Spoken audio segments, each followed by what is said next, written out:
আল্লাহ সুবহানাহু ওয়া তাআলা আমাদেরকে সৃষ্টির শ্রেষ্ঠ জীব হিসাবে অভিহিত করেছেন। মানুষ হলো আশরাফুল মাখলুকাত, সকল সৃষ্টির মধ্যে শ্রেষ্ঠ। আসলে মানুষ হলেই কি একটা মানুষ এই শ্রেষ্ঠত্ব অর্জন করতে পারে কি, বিষয়টাও বোঝার দরকার। একটা হলো সৃষ্টিগত হিসাবে সে অন্যান্য মখলুক, অন্যান্য সৃষ্টির চাইতে আলাদা, পৃথক, সম্মানিত। এক দৃষ্টিকোণ থেকে মানুষ হলেই সে এই মর্যাদা, এই সম্মান পায়। মুমিন হোক আর মানুষ হিসাবে এই সম্মানটা সে পায়। তবে আল্লাহ সুবহানাহু ওয়া তাআলার কাছে বাস্তবেই যদি নিজেকে সম্মানিত করে তুলতে হয়, গ্রহণযোগ্য করে তুলতে হয়, জান্নাতের উপযুক্ত করে তুলতে হয়, তাহলে কিছু গুণ নিজের মধ্যে আনতে হয়। সেই গুণগুলো যখন একটা মানুষ অর্জন করে, সে দামি থেকে আরো দামি, আরো দামি হতে থাকে। কোন গুণগুলোর মাধ্যমে মানুষ সবচাইতে দামি হয়? এক নাম্বার, ঈমান আনার মাধ্যমে একটা মানুষ দামিদের কাতারে চলে আসে। কিন্তু সর্বোচ্চ দামি হওয়ার জন্য আরো কিছু বিষয় অর্জনের দরকার আছে। যেমন বলেন তো, একটা মানুষের যদি ঈমান না থাকে, সৃষ্টির দিক দিয়ে সে মানুষ হিসাবে উত্তম এক প্রাণী, উত্তম এক মাখলুক, কিন্তু তার যদি ঈমান না থাকে আর ওই ঈমানহীন অবস্থায় যদি তাকে দুনিয়া থেকে যেতে হয়, বলেন তো আসলে ওই লোকটার অনন্তকালের চূড়ান্ত পরিণতি ভালো না মন্দ? সে একজন ব্যর্থ মানুষ হবে, সফল মানুষ, দামি মানুষ হতে সে পারবে না। কারণ সফলতা বিফলতা, দুনিয়ার টাকা পয়সা, ধন দৌলত, দুনিয়ার ডিগ্রি অর্জনের মধ্যে সফলতা নাই। বরং সফলতা হলো কিয়ামতের দিন নাজাত পেয়ে জান্নাতে যাওয়ার মাঝে জাহান্নাম থেকে বাঁচার মাধ্যমে। একটা মানুষ জাগতিক লাইনে যত বড় সফলতা অর্জন করুক না কেন, বলেন তো সে যদি ঈমান না আনতে পারে, এর কোনো দাম, এর কোনো দরওয়াজা, এর কোনো সম্মান আখেরাতে আছে? নাই। তাহলে মানুষ হিসাবে সে যদি দামিদের কাতারে আসতে চায় তথা নাজাত প্রাপ্তদের তালিকায় আসতে চায়, এক নাম্বার অবশ্যই তাকে মুমিন হতে হবে। দুই নাম্বার, মানুষের মধ্যে সবাই কিন্তু, এই মুমিনদের মধ্যে সবাই কিন্তু এক ক্যাটাগরির না। একটা মানুষকে যদি সর্বোচ্চ কোয়ালিটি সম্পন্ন, যোগ্যতা সম্পন্ন মানুষ হতে হয়, তাহলে তার দরকার হলো তাকওয়া। রাসূলুল্লাহ সাল্লাল্লাহু আলাইহি ওয়াসাল্লাম জানায় দেন, তাকওয়া হলো এটা সব কিছুর মূল। আর আল্লাহ তাআলাও বলেন, শ্রেষ্ঠত্বের ভিত্তি হলো ইন্না আকরামাকুম ইনদাল্লাহি আতকাকুম। আল্লাহ তাআলা বলেন, তোমাদের মধ্যে সবচাইতে সম্মানিত সে যে বড় মুত্তাকি তথা যে যত আল্লাহ তাআলাকে ভয় করে, খোদা ভীরুতা যার মধ্যে যত বেশি, আল্লাহ তাআলা বলেন সে তত সম্মানিত বেশি। এখন আল্লাহ তাআলাকে বেশি ভয় করে কারা? আমরা স্বাভাবিকভাবে এক দৃষ্টিকোণ থেকে ঈমান আনলেই মুত্তাকির সর্বনিম্ন স্তরে মানুষ পদার্পণ করে। যেমন একটা কথা বোঝানোর জন্য একটা উদাহরণ দিলে বুঝতে সহজ হবে। আপনারা কি ঢাকা গেছেন না? ট্রেনে ঢাকা গেছেন কে কে? একটু হাত উঁচা করেন তো। আলহামদুলিল্লাহ, হাত নামান, একটু কষ্ট দিলাম আপনাদের। ট্রেনে ঢাকা যাওয়ার অভিজ্ঞতা এটা সবার জন্য খুব আরামের না। আপনারা জানেন একটা ট্রেনের মধ্যে, যেই ট্রেনের গন্তব্য ঢাকা, ওই ট্রেনের মধ্যে স্তরবিন্যাস আছে অনেক। একটা আছে আপনি যদি রাত্রে যান একেবারে ঘুমায় যাইতে পারবেন, এসি বার্থ, একেবারে ঘুম দিবেন, সিলেট থেকে উঠবেন কমলাপুর গিয়ে, অসুবিধা নেই। আর এক গ্রুপ আছে এমনি সে চেয়ার কোচের মধ্যে যাবে, এক চেয়ারে একজন আরাম করে যাবে। আর একটা স্তর আছে, ক্লাস আছে যেখানে চেয়ার কোচ আবার এসি। আর একটা আছে শোভন, সুলভ, ওইটা স্বাভাবিক চেয়ার, লোকজন দাঁড়ায়াও থাকে কিছু মানুষজন। আবার কেউ কেউ ঢাকা যায় কোনো মতে কষ্ট করে সারা পথ দাঁড়ায়া, তার কোনো বগির ভিতরে জায়গা হয় না, দুই বগির মাঝখানে বাথরুমের সামনে দাঁড়িয়ে ঝুলিয়ে ঝুলিয়ে অনেক সময় ঢাকাও যায়, ঠিক কিনা বলেন? আপনি বলেন তো, গন্তব্য সবার এক, ট্রেন এক, কিন্তু সব যাত্রীর স্তর কি এক হইল? একজন ঘুমায় ঘুমায় যাবে, আর একজন আরামের চেয়ারে বসে এসিতে যাবে, আর একজন নর্মাল জায়গায় বসে যাবে, আর একজন গ্যাদারিংয়ের মধ্যে বসে যাবে, আর একজন দাঁড়ায়া দাঁড়ায়া ঝুলে ঝুলে যাবে, অনেকে হয়তো ট্রেনের ছাদে চড়ে যাবে। গন্তব্য যদিও এক, কিন্তু সবার আসন কিন্তু একরকম নয়, সবার আসন বিন্যাস একরকম নয়। যিনি এসি বাথে যান তার ফ্যাসিলিটি আলাদা, যিনি এসি শোভন চেয়ারে যান এনার জন্য ফ্যাসিলিটি আলাদা, আর যিনি দাঁড়ায় দাঁড়ায় ঝুলে যান তার কত কষ্ট হয় এটা আল্লাহ ভালো জানে। তাহলে যাত্রী সবাই, কিন্তু সবার স্তর কি এক? গন্তব্য এক, তবে স্তর ভিন্ন। একজন আরামে যায়, জার্নির কোনো কষ্টই হয় না, আর একজন ওই জায়গায় যায় কিন্তু জানটা তার বাইরে হয়ে যাওয়ার মতো উপক্রম হয়। একটা মানুষ যখন ঈমান আনে, ঈমান আনার সাথে সাথে সে মুত্তাকির একেবারে প্রথম দরজায় সর্বনিম্ন স্তরে প্রবেশ করে। আর মুত্তাকি তাকওয়ার সর্বোচ্চ স্তরে যারা উপনীত হয়, এটা সহজ ব্যাপার নয়। তবে ওই মানুষগুলো ঈমান আনার সাথে সাথে যদি ইলমের অধিকারী হয়ে যায়, ইলমের অধিকারী হলে ওই মানুষগুলো সর্বোচ্চ মুত্তাকি হওয়া তার জন্য সহজ হয়ে যায়। এই জন্য আল্লাহ তাআলা কোরআনুল কারীমের মধ্যে বলেন, ইন্নাল উলামা ওয়ারাসাতুল আম্বিয়া। নবীজি বলেন, ইন্নাল উলামা ওয়ারাসাতুল আম্বিয়া। নবীজি বলেন, আলেমগণ হলেন নবীর ওয়ারিস। আর আল্লাহ তাআলা বলেন, ইন্নামা ইয়াখশাল্লাহা মিন ইবাদিহিল উলামা। আলেমরাই সবচাইতে বেশি আল্লাহ তাআলাকে ভয় করে। সুবহানাল্লাহ। আল্লাহ তাআলাও সেই কথাই কোরআনুল কারীমের আরেক জায়গায় বলেন, মানুষ সর্বোচ্চ স্তরে পৌঁছাতে পারে কোন কোন গুণের মাধ্যমে? আল্লাহ তাআলা বলেন, ইয়ারফাইল্লাহুল্লাযীনা আমানু মিনকুম ওয়াল্লাযীনা উতুল ইলমা দারাজাত। ঈমান আর ইলমের মাধ্যমে একটা মানুষ সর্বোচ্চ অবস্থানে পৌঁছাতে পারে। তাহলে আমরা যারা ঈমান এনেছি, আমরা হলাম প্রথম স্তরের ঈমানদার যারা, তাদের অবস্থা হলো ওই যে দাঁড়ায়া দাঁড়ায়া ঝুলে ঝুলে যাওয়ার মতো যাত্রী। আর যারা ঈমানের সাথে ইলম অর্জন করে তাকওয়ার সর্বোচ্চ স্তরে পৌঁছাতে পেরেছে, ওরা হলো সর্বোচ্চ ভিআইপি মানের যাত্রী।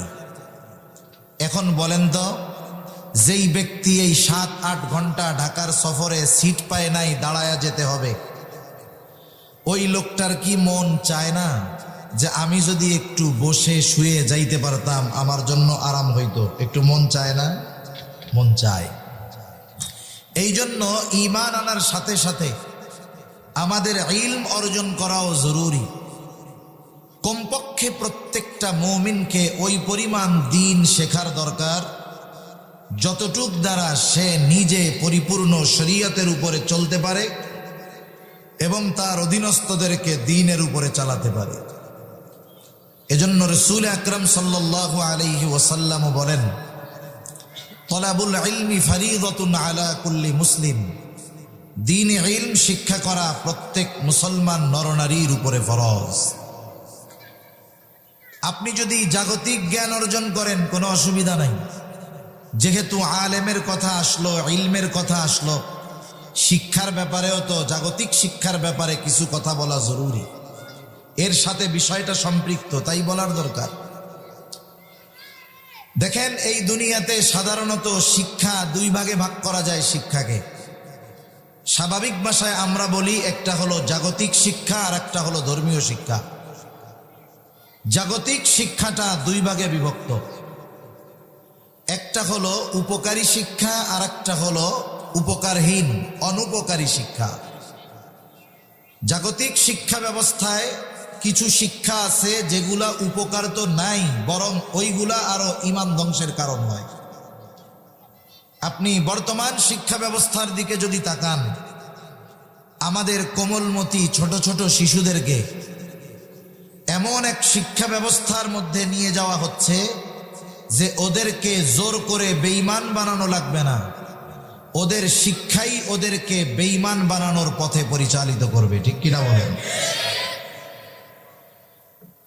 একটা হয়, বাংলাদেশের বড় এক আলেমের কথা আগে আপনাদের বলি, তাহলে বুঝতে পারবেন। বাংলাদেশের একজন প্রখ্যাত আলেম, উনি একটা কথা বলেছেন যে একটা মানুষ মরে গেলেই সে পরাজিত হয় না। একটা মানুষ যদি মরে যায় সে পরাজিত হয় না, কিন্তু না মরেও চূড়ান্ত পরাজয় বরণ করে। কেমনে?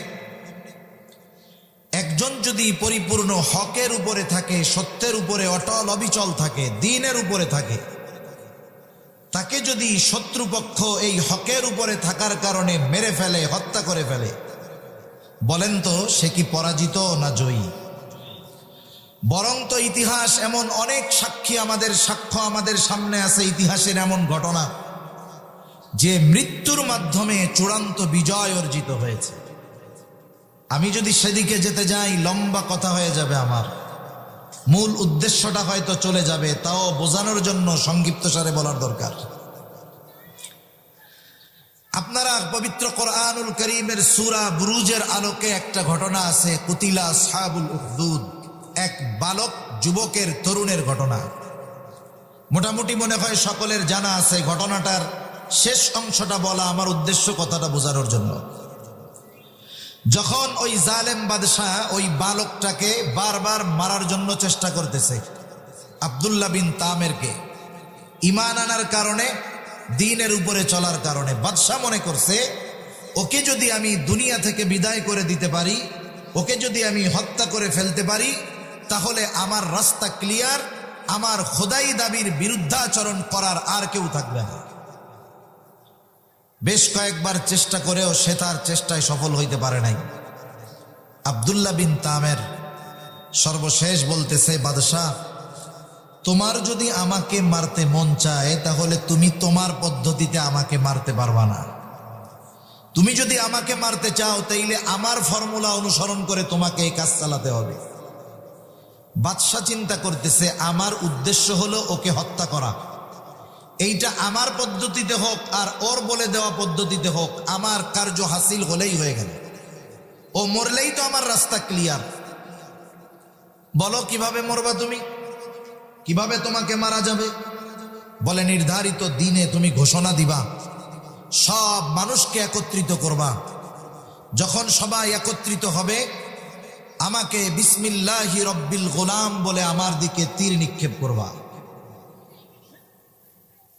যদি বিসমিল্লাহি রব্বিল গোলাম বলে আমার দিকে তীর নিক্ষেপ করো, তাইলে আমি ওই তীরের আঘাতে মরে যাব।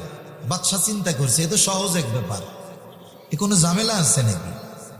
এইবার বাদশাহ ঘোষণা দিলেন, এলাকায় এলাকায় ঘোষণা দেওয়া হলো, কেউ ঘরে থাকতে পারবা না, নির্ধারিত দিনে সবাই একত্রিত হবা। কেন? ওই দিন যুবককে হত্যা করা হবে যুবকের বলে দেওয়া পদ্ধতি অনুযায়ী। একেবারে গুড়া বুড়া মহিলারা, কোলের শিশু সন্তান সবাইকে নিয়ে হাজির। দেখতে চায় যে মানুষ দুনিয়ায় বাঁচতে চায়, আর একটা ছেলে নিজেকে মারার পদ্ধতি বলে দিচ্ছে। আজীব এক ব্যাপার। এর আগে তো এলাকার সব মানুষ জানে যে বাদশার সাথে এই যুবকের কি দ্বন্দ্ব চলতেছে।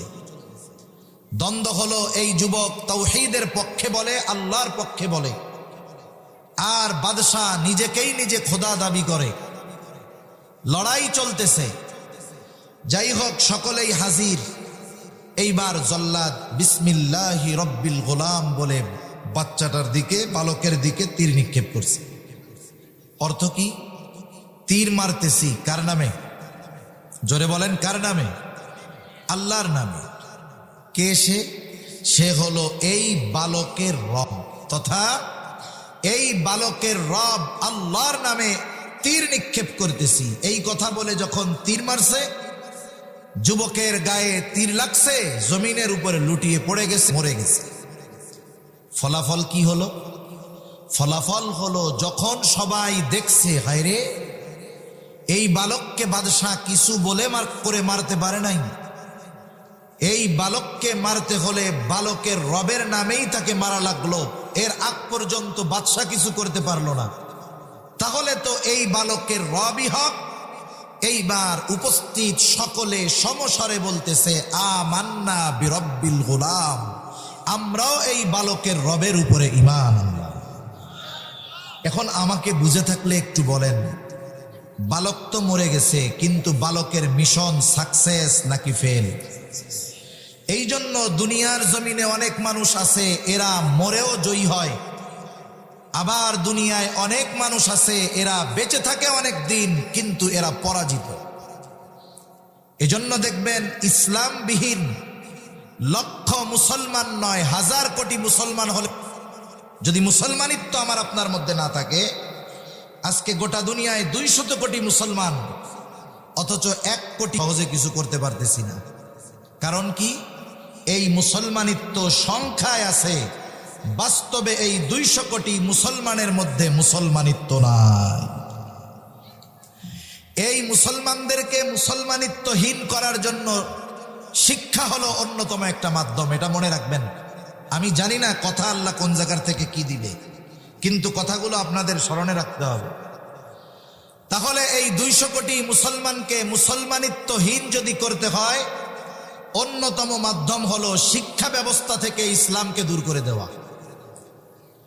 কারণ ছোট বাচ্চা যখন প্রাইমারি স্কুলে যাবে, এই শিশুকালের বাচ্চা হলো নরম কাদার মতো।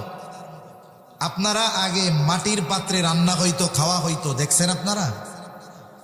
যারা ওই মাটির পাত্র বানায় তাদেরকে আপনাদের এদিকে কি বলে? কুমার বলে নাকি অন্য কিছু কয়? আবার কুমার, এখন তো ওইগুলা নাই।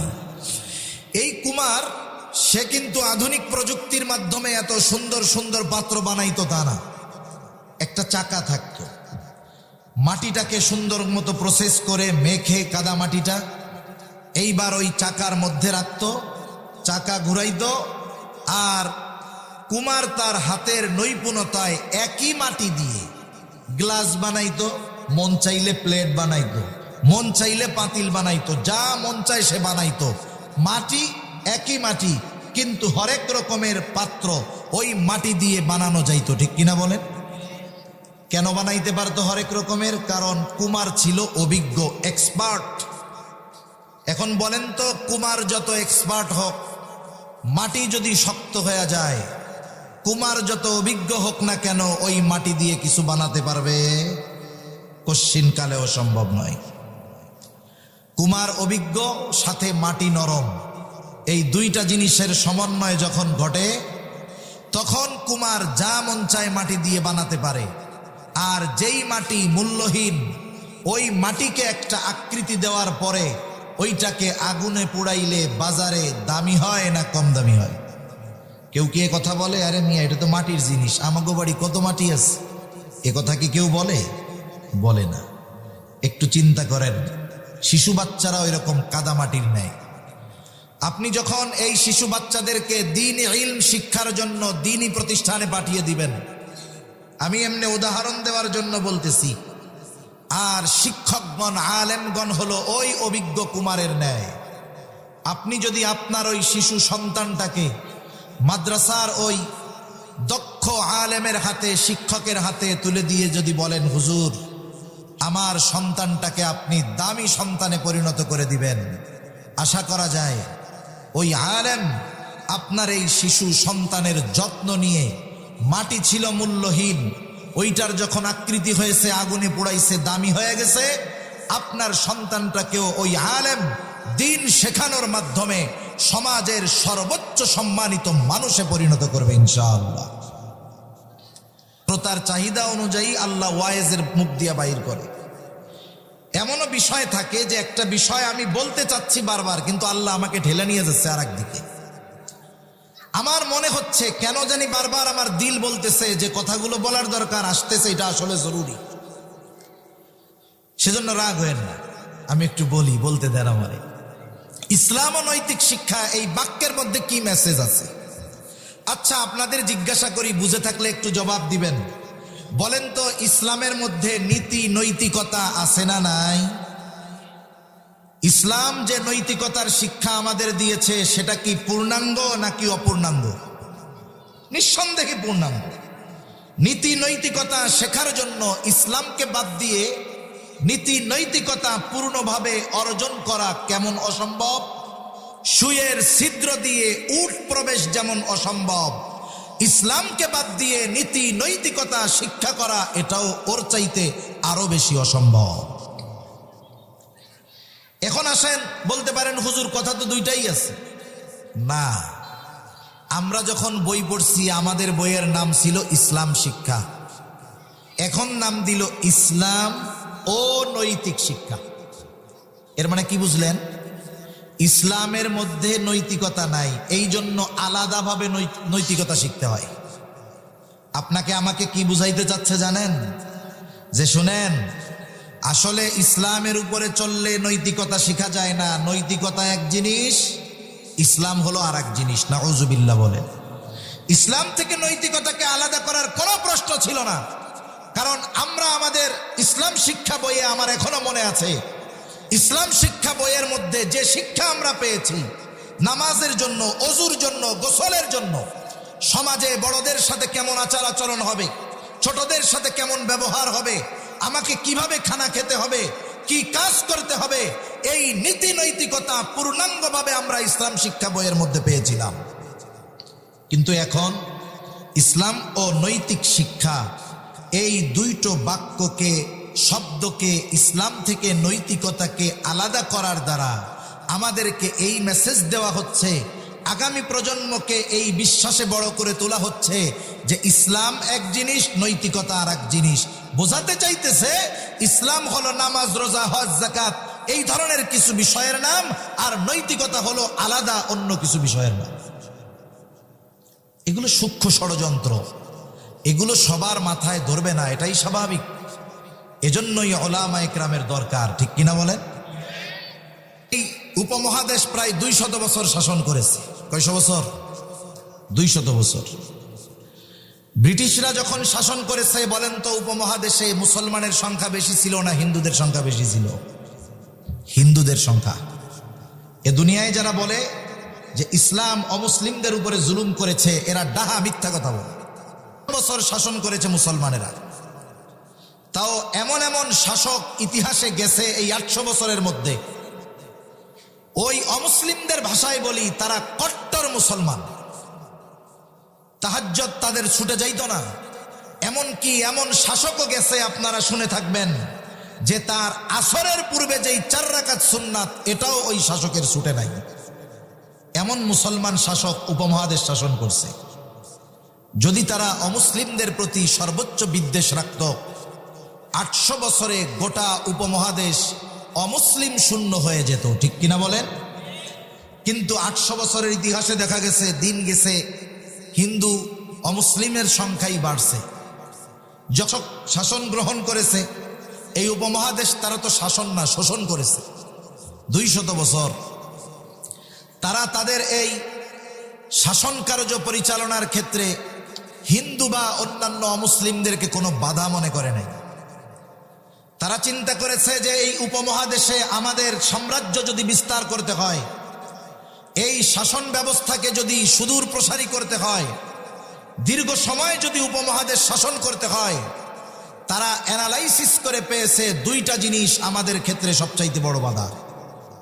সেই 2টা জিনিস কি? একটা হলো উলামা ইকরাম, আর একটা হলো মাদ্রাসা। এজন্য এই উপমহাদেশে হাজার হাজার মাদ্রাসা তারা ধ্বংস করে দিয়েছে। এখন তো মাদ্রাসাগুলো অনেক সময় দেখি অর্থ সংকটে ভুগে, কিন্তু একটা সময় মাদ্রাসাগুলো নিজেদের খরচ পরিচালনা করে এলাকার গরিব মানুষরা চালাইতে পারত। এই মাদ্রাসাগুলো ধ্বংস করে দিয়েছে। অনেক মসজিদ মাদ্রাসাকে তারা পানশালায় পরিণত করেছে। সাথে সাথে নির্বিচারে লক্ষ লক্ষ উলামা ইকরামকে তারা করেছে। তারা মনে করছে যে উলামা ইকরামকে যদি নিশ্চিহ্ন করে দেওয়া যায়, মাদ্রাসাগুলোকে যদি বন্ধ করে দেওয়া যায়, তাহলে আমাদের শাসনকাল, আমাদের সামনে বাধা দেওয়ার মতো কেউ থাকবে না। এই উদ্দেশ্যে তারা মাদ্রাসাও ধ্বংস করছে, ওলামা ইকরামকেও হত্যা করেছে। এ উপমহাদেশে ওলামা ইকরামের ত্যাগের ইতিহাস বলতে গেলে লম্বা সময় চলে যাবে। আজকে স্বাধীনভাবে এই দেশে আমরা চলতেছি, স্বাধীনভাবে কথা বলতেছি, নামাজ রোজা করতেছি, এটা ওলামা ইকরামের অবদান। ওলামা ইকরাম জীবন দিয়ে আমাদের জন্য এই অমসৃণ পথকে মসৃণ করে গেছেন।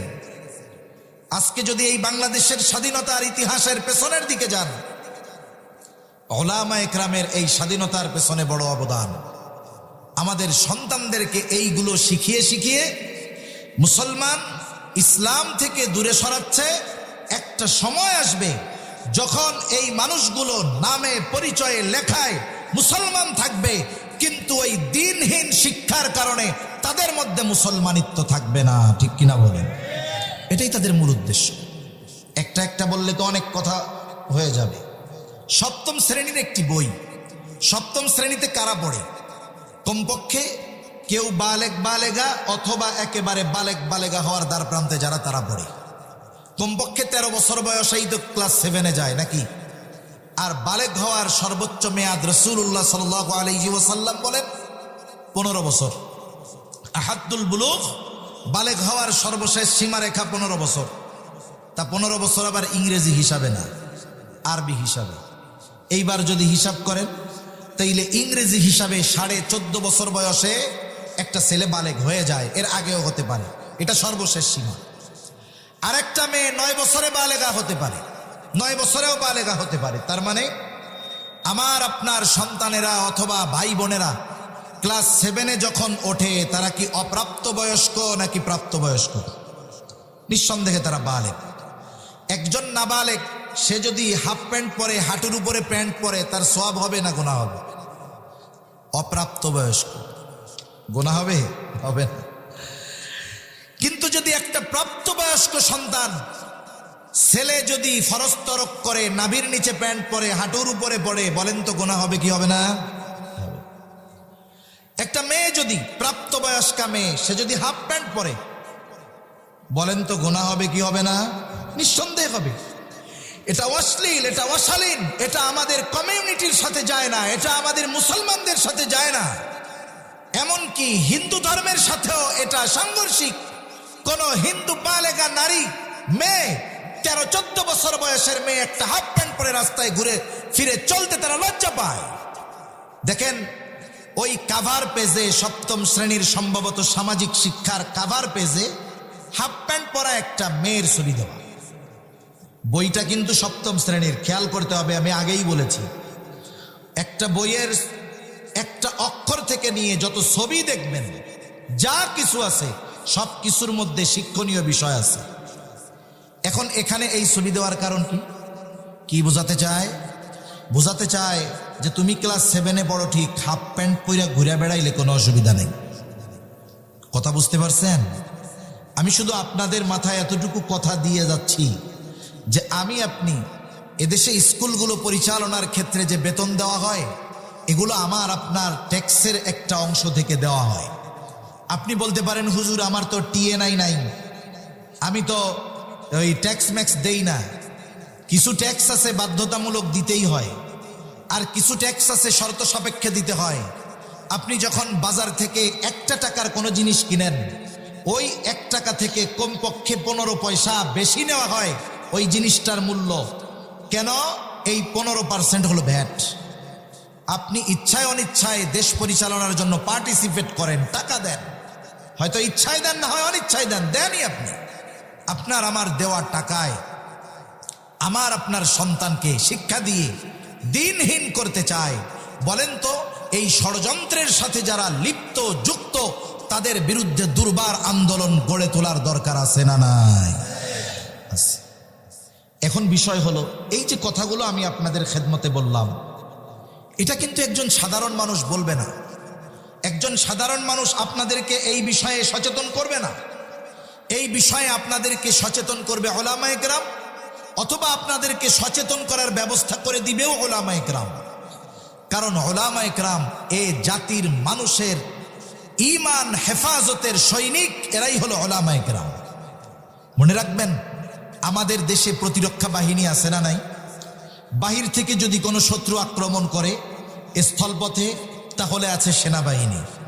যদি আকাশপথে করে, এটা প্রতিরোধ করার জন্য আছে বিমান বাহিনী। যদি জলপথে করে, এটা প্রতিরোধ করার জন্য আছে নৌবাহিনী। এরা যেই পথে আক্রমণ আসবে সেই পথে আক্রমণ প্রতিহত করবে। মানুষের জানমাল নিরাপত্তার জন্য তারা ঝাঁপিয়ে পড়বে, জীবন দিবে। আর উলামা ইকরাম হলো এ মুসলিম উম্মার ঈমানের হেফাজতকারী। এই জন্য যখন চতুর্দিক দিয়ে ঈমানের ব্যাপারে কোনো আঘাত আসে, সাধারণ মানুষ কিছু বুঝবার আগে সাধারণ মানুষকে সচেতন করে এবং ওই জালেমদের বিরুদ্ধে যারা ঝাঁপিয়ে পড়ে তারাই হলো উলামা ইকরাম। মনে রাখবেন, নৌবাহিনী যদি নৌপথের শত্রুদেরকে প্রতিহত করতে ব্যর্থ হয়, সেনাবাহিনী যদি স্থলপথের যেই আক্রমণকারী শত্রু তাদের প্রতিহত করতে ব্যর্থ হয়, বিমান বাহিনী যদি আকাশপথে যে শত্রুরা আসবে তাদেরকে প্রতিহত করতে ব্যর্থ হয়, হয়তো আমরা মরে যাব শত্রুর অস্ত্রের আঘাতে।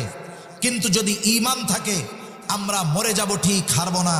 কিন্তু মনে রাখবেন, ওই জালেমদের ষড়যন্ত্র চক্রান্তে যদি আমরা ঈমানহীন হয়ে যাই, আমাদের আগামী প্রজন্ম যদি ঈমানহীন হয়ে যায়, তাহলে হয়তো বেঁচে থাকবো ঠিক, কিন্তু আমাদের ওই বেঁচে থাকা হবে কাপুরুষের মতো বেঁচে থাকা, ঈমানহীন বেঁচে থাকা। আর এই বেঁচে থাকাটা আমাকে অনন্তকাল জাহান্নামে যাওয়ার কারণ হিসাবে দাঁড় করাবে। এজন্য সম্মানিত সুধী, উলামা ইকরাম সর্বদা চায় যে জাতির কল্যাণ হোক, জাতির ভালো হোক, মানুষেরা ঈমানের উপরে থাকুক, আমলের উপরে থাকুক। ওই শয়তানেরা যেন সাধারণ মানুষের ঈমান হরণ না করতে পারে, এই জন্য উলামা ইকরাম প্রচেষ্টা করে, উলামা ইকরাম চেষ্টা চালিয়ে যায়। তার আমরা আমাদের নির্বুদ্ধিতার কারণে, আমাদের বুঝের কমতি থাকার কারণে উলামা ইকরাম, এই কল্যাণকামী উলামা ইকরামকে অনেক সময় আমরা আমাদের নিজেদের জন্য বোঝা মনে করি। এটা কখনোই ঠিক নয়। সেই জন্য আমরা উলামা ইকরামের সাথে থাকবো, উলামা ইকরামকে সম্মান করব।